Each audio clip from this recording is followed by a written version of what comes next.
Yan guys, dito na po kami sa Ilocos.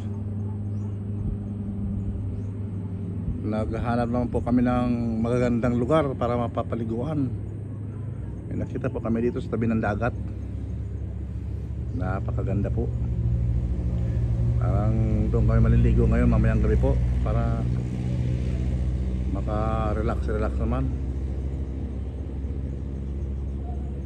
Yan guys, ang mga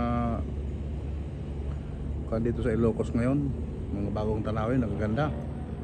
Ang mga palay ngayon, mga bagong tanim. Ang ganda-ganda guys. Oh.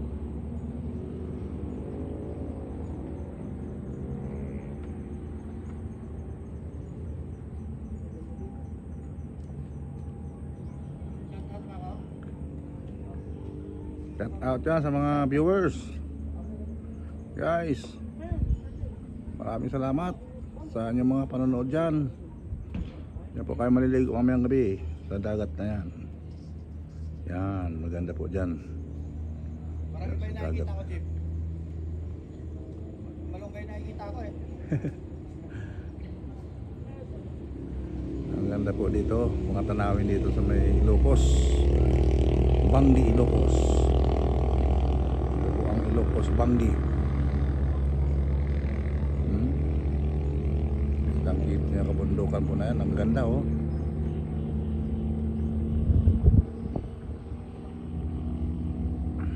Laki-laki pa natin yan. Oh.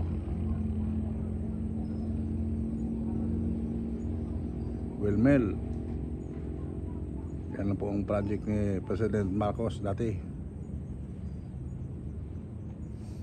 Sa paglalakihan ng mga ilisi. Ay, diyan po kayo maliligo mamayang gabi. Diyan sa dagat na yan. Nakatay na po kami ng isang kambing, pampulutan, saka 3 malalaking tuna. Maraming salamat po dyan guys. At out kayo dyan sa inyo lahat. Lahat ng mga viewers, maraming salamat.